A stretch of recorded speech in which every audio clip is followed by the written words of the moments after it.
केंद्र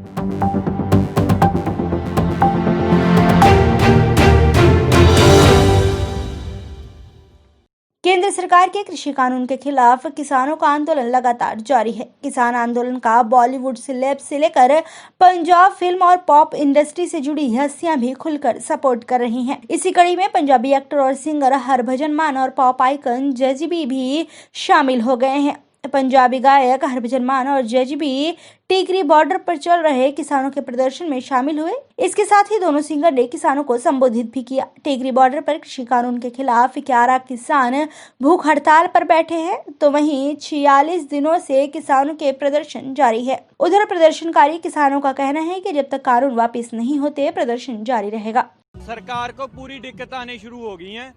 सरकार डरी हुई है। सरकार को हम ये बोलते हैं कि हमारी लोहड़ी आ गई है, ठीक है, लोहड़ी भी हम इधर मनाएंगे। 26 जनवरी का जो हमारा किसानों का जो कॉल दिया हुआ है ट्रैक्टर परेड का, वो भी करेंगे।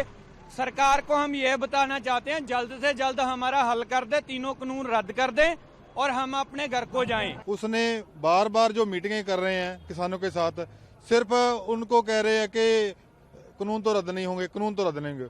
तो लगता नहीं है कि ये देश में कोई लोकतांत्रिक मूल्य हैं, क्योंकि कोई भी सरकार है जो लोगों के द्वारा ही बनाई जाती है और लोगों की भलाई के लिए होती है। लेकिन इस सरकार का मंतव्य कुछ कारपोरेट घरानों का जो भला है वही रह गया है, ना कि आम लोगों का जो भला है ये सरकार करना चाहती है।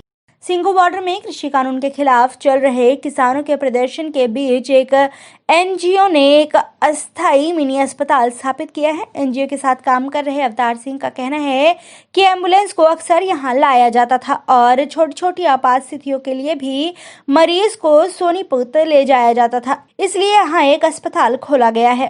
30 नवंबर से सबसे पहले हमने मेडिसिन की सेवा करनी शुरू की, क्योंकि हमें भी आइडिया नहीं था कि ये संघर्ष इतना लंबा जाएगा। जैसे जैसे ये संघर्ष लंबा चला गया, उसके बाद हमने ब्लड टेस्ट, शुगर वगैरह टेस्टिंग की शुरुआत की।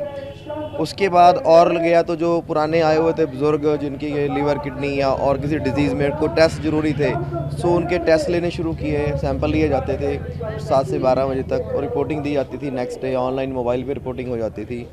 उसके बाद अभी ज़रूरत लग रही थी, जैसे कि बार बार एम्बुलेंस आ रही थी तो पेशेंट को सोनीपत जाना पड़ता था छोटी इमरजेंसी के लिए भी।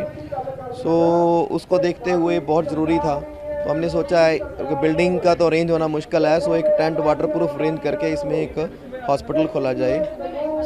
ये सोच के, और आज कल से और भी बड़ा हो जाएगा। एक टेंट का और प्रबंध कर लिया गया है। फार्मेसी और लैब को सेपरेट किया जाएगा, ओपीडी को, और ये प्रॉपर इंडोर बना के इसमें पेशेंट 8 बेड के पेशेंट हॉस्पिटल बनेगा। गौरतलब है कि दिल्ली और हरियाणा के बीच सिंघू बॉर्डर पर पिछले करीब 46 दिनों से कृषि कानून के खिलाफ प्रदर्शन कर रहे किसानों के बीच दो चीजों की अब तक कमी नहीं हुई, वह है उनके खाने पीने का सामान और उनका जज्बा। इस संघर्ष के केंद्र में तो सड़क पर हो रहा है प्रदर्शन है।